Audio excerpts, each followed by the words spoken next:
ce qui est liste européenne aussi, parce que j'ai vu mon ami Jamel qui a été en soutien à cette liste européenne, chose que j'ai toujours refusée. C'est pas, vous le savez depuis le début de toute façon, vous connaissez mon avis là-dessus. J'ai été de nombreuses fois sollicité justement par rapport à cette même liste dans laquelle a voulu rentrer en soutien Jamel. Et ça me fait chier parce que c'est une personne adorable et on l'aime tous. Pour ceux qui le connaissent, c'est un peu le papa des Gilets jaunes, il essaye de faire les choses bien.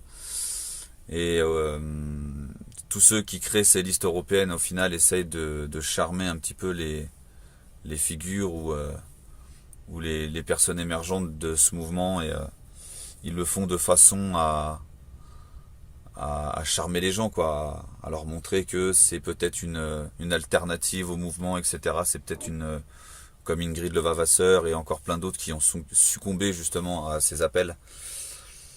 Et je pense pas que ça soit la bonne chose à faire. Donc faut que les gilets jaunes restent soudés. C'est long, c'est compliqué, c'est dur, c'est fatigant. Pour moi et comme pour tous les autres au final, mais il faut pas abandonner. Moi, je n'ai pas abandonné, je n'abandonnerai jamais.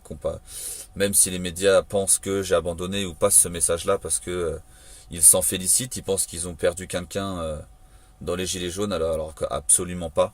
Donc, ce serait bien qu'on reste soudés, unis, et même sur Paris, qu'on arrête de faire des millions de manifestations qui partent à droite, à gauche, que ça soit déclaré ou pas déclaré, qu'il n'y en ait qu'une seule, et qu'on soit tous unis au même endroit, et basta. Il faudra qu'on arrête la division. Je sais que certains veulent des manifs non déclarés, certains veulent des manifs déclarés. Moi, dans mon cas, c'est très dur de me rendre à une manif non déclarée. C'est le moyen qu'ils auront de me reprocher quelque chose. Comme le fait d'avoir un gilet jaune, comme le fait d'avoir un attribut de manifestant. Les gens se demandent beaucoup pourquoi j'ai pas de gilet jaune. Sans gilet jaune, ils arrivent déjà à me pourrir la vie, alors imaginez même pas avec un gilet jaune. Et de toute façon, je ne compte pas partir, je compte aller jusqu'au bout. C'est maintenant les gilets jaunes, c'est devenu une conviction, c'est devenu quelque chose qui est important pour nous tous. C'est pas quelque chose d'éphémère, c'est quelque chose qui restera. Donc il faut tous vraiment rester unis et arrêter de se chercher des poux dans la tête, quoi.